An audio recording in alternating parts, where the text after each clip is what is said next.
चलो देखते हैं। ये देखो क्वेश्चन कह रहा है P can do 1/4 of the work, मतलब 1/4 ऑफ द वर्क पी कितने दिन में करता है, 10 डेज में। देखो किसी भी क्वेश्चन को करने के लिए सबसे पहले ये इंपॉर्टेंट है कि लेट्स सपोज कोई ए पर्सन है, वो किसी भी काम को XYZ कोई भी कोई एक यूनिट काम है उसको कितने डेज में कंप्लीट करता है। हमें ये पता करना है कि कोई भी बंदा है, कोई भी बंदा ABCD या फिर XYZ कोई भी हो, वो किसी इंडिविजुअल काम को कितने दिनों में पूरा कंप्लीट कर लेता है। ठीक है, सबसे पहला काम तो ये होता है। अगर क्वेश्चन में दिया, अभी तक जितने क्वेश्चंस किए सब में दे रखा था, अब इसमें ये वो इंडिविजुअल कितने दिन में काम को कंप्लीट करता है ये नहीं दिया है, उसका कुछ फ्रैक्शन दे रखा है, कुछ फ्रैक्शंस ऑफ पार्ट। जैसे लेट्स सपोज 4 यूनिट काम है, 4 यूनिट का सिर्फ एक यूनिट काम वो 10 दिन में करता है। ठीक है, तो हमें ये पता करना है कि वो पूरा काम वो इंडिविजुअल वो बंदा कितना दिन में कंप्लीट करता है। यहाँ पे दे रखा है जो पी है 1/4 काम 10 दिन में कंप्लीट करता है। मतलब एक काम कर, अगर 4 यूनिट काम है, 4 यूनिट काम में 1 यूनिट काम करने में उसे 10 दिन लगते हैं, मतलब 10 गुना। तो 4 पार्ट काम करने में 10 गुना मतलब 40 दिन लगेंगे। तो मतलब पी उसी काम को, जिस काम को वो 1/4 काम वो 10 दिन में करता है, पी टोटल काम को करने में कितना दिन लगाएगा, 40 दिन लगाएगा। ठीक है, एक यहाँ से बेसिक समझ में आया। पहले के क्वेश्चन में था, अब तक जो भी क्वेश्चन किए उसमें दे रखा था कि ए किसी काम को या फिर बी किसी काम को इतने दिनों में पूरा कंप्लीट करता है। यहाँ पे ये कह रहा है कि पी किसी काम का कुछ हिस्सा इतने दिनों में कंप्लीट करता है। तो सबसे पहले हमें ये पता करना होगा कि पी उस पूरे काम को कितने दिन में कंप्लीट करता है।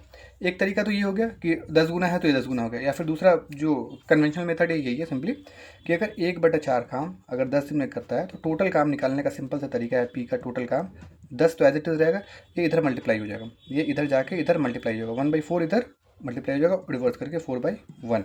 मतलब कहने का कि 10 को 1/4 से डिवाइड कर दो। ठीक है, तो कितना आ जाएगा 40 डेज। ठीक है, उसी तरीके से फॉर एग्जांपल अभी और देख लो, अगर मान लो कोई 2/3 पार्ट कोई बंदा 16 दिन में करता है, कोई भी काम है जिसका दो हिस्सा काम वो 16 दिन में करता है, तो वो पूरा काम कितने दिन में करेगा, 16 ये इधर मल्टीप्लाई कर दो 3/2, मतलब 24 दिन में करेगा वो पूरा काम। सपोज कोई काम 7/8 का पार्ट काम है वो करता है उसे 56 डेज में।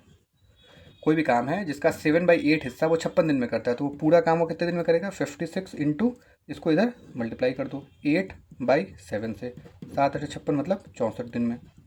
ठीक है, तो दूसरा तरीका ये यहाँ से देख लो, हर जगह ये वैलिड नहीं होता। अभी जो दूसरा ये तरीका है, जैसे ये 7 का कितना है 8 गुना, तो 7×8 = 56, तो उसी तरीके से टोटल काम कितना हो जाएगा 8 का 8 गुना।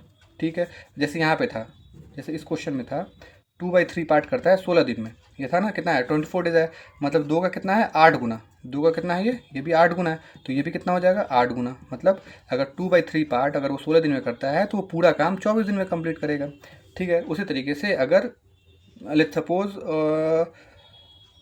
7/9 पार्ट है, 7/9 पार्ट अगर वो 63 डेज में करता है, ठीक है, तो टोटल काम कितना हो जाएगा, या ऐसे देख लो 7 का ये कितना गुना है 9 गुना, तो ये भी कितना हो जाएगा 9 गुना, मतलब वो टोटल काम कितने दिन में करेगा 81 डेज में। ठीक है, या फिर ऐसे निकाल लो 7/9 63 है, तो इसको ऐसे मल्टीप्लाई करके 9/7 कर लो, 7 9 9 9 81 दिन में।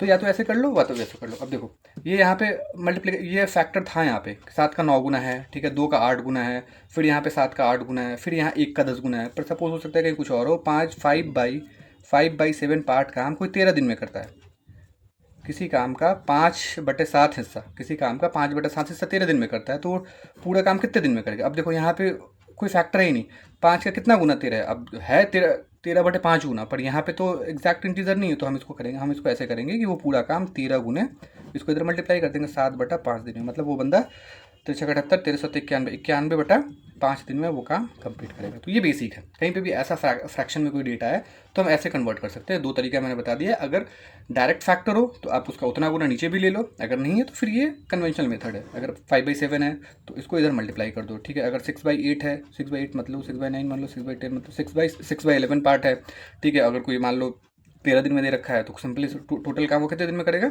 उसी पूरे काम को कितने दिन में करेगा, 13 गुने 11/6, 13 को 11 से मल्टीप्लाई करके जो आएगा डिवाइड बाई 6। तो ये कन्वेंशनल मेथड है, इतना समझ में आया। अब इसी एक सिंपल से कॉन्सेप्ट पे, ये मतलब यही एक सिंपल सा बेसिक सा कॉन्सेप्ट जो है वो हर क्वेश्चन में भी जो करेंगे उसमें लगेगा वो, ठीक है। तो आ जाओ देखो यहाँ से ये कह रहा है, यहाँ पे वो आ रहा है पी जो है, पी 1/4 काम कितने दिन में करता है, 10 दिन में। तो पी टोटल काम कितने दिन में करेगा, 40 दिन में। इतना समझ में आया। अगर P 1/4 काम अगर 10 दिन में करता है, मतलब या तो ऐसे कर लो, कितना है 10 गुना, तो टोटल काम कितना हो जाएगा 4 का भी 10 गुना, मतलब 40 दिन हो गया। ठीक है, उसी तरीके से Q कह रहा है यहाँ पे, Q कह रहा है Q can do 40% of the work. 40% का मतलब क्या होगा, सबसे पहले ये देखो 40% का मतलब होगा 40/100। ठीक है, मतलब 20 दूना 40, 20/20 100, मतलब Q 2/5 काम कितने दिन में करता है, 15 दिन में करता है। अब देखो ये कंप्लीट फ्रैक्शन नहीं है, समझो, ये सॉरी इंटीजर नहीं है। अब 2 का कितना है 7.5 गुना है। ठीक है, तो इसका भी 7.5 गुना होगा। ठीक है, 7 × 5 = 35, मतलब 37.5 दिन, मतलब Q कितने दिन में करेगा 37.5 दिन में। अगर P सेम उस काम का 1/4 10 दिन में करता है तो P पूरे काम को 40 दिन में करेगा। Q 2/5 पार्ट अगर 15 दिन में करता है तो Q पूरे काम को 37.5 दिन में करेगा। PQ हो गया। अब क्या है R का दे रखा है डेटा, R कह रहा है R can do 1/3 of the work in 13 दिन। ठीक है, यहाँ पे दे रहा है R can do 1/3 of the work in 13 days. ठीक है, तो R पूरे काम को कितने दिन में करेगा, सिंपल सा है, इसको इधर समझ। 1 का कितना गुना है 13 गुना, तो 3 का भी कितना गुना हो जाएगा 13 गुना 39 है। PQR। अब बताओ, एस कह रहा है S can do 37.5% of the work in 17 दिन। मतलब कहने का एस कह रहा है 37.5%। सबसे पहले हमें 37.5% का फ्रैक्शन पता होना चाहिए। ठीक है, 37.5% कुछ नहीं है, 12.5% का 3 गुना है। ठीक है, और 12.5% का फ्रैक्शन हर किसी को पता होता है 1/8। तो ये कितना हो गया 3/8। मतलब कहने का एस जो है 3/8 काम कितने दिन में कर रहा है 17 दिन में। ठीक है, तो टोटल काम है कितने दिन में करेगा। अब देखो यहाँ पे तो कोई फ्रैक्शन है नहीं, यहाँ पे तो कोई एग्जैक्ट इंटीजर नहीं है, जो एग्जैक्ट फैक्टर नहीं है जो तुम मल्टीप्लाई कर दो। तो एस जो है पूरे काम को करेगा 17 × 8/3 टाइम 17 × 8/3। तो कितना हो गया 17 × 8 6 8 5 136। हर किसी को टेबल याद नहीं रहता, तो सिंपल सा 5 तक का टेबल तो सबको याद होता है। 17 × 5 = 85 और 17 × 51 5 1 6 8 5 136 136/3 टाइम में। ठीक है, 1 मिनट, इसका वो कम हो गया थोड़ा सा, रुक जाओ। हाँ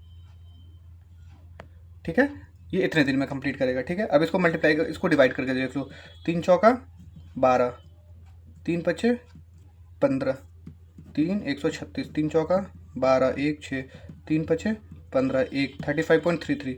इस कितना करेगा 45.33 डेज में। अब क्वेश्चन ये सिंपल ये पूछा है कि who is the less efficient. Question ये पूछ रहा है कि who is less efficient. Less efficient का मतलब ये है कि कौन सा ऐसा बंदा है PQRS में जो सेम काम को करने में सबसे ज़्यादा दिन ले रहा है।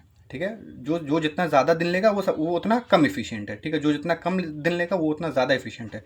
तो यहाँ से ये पता चल गया कि PQRS में सबसे ज़्यादा दिन कौन ले रहा है, S।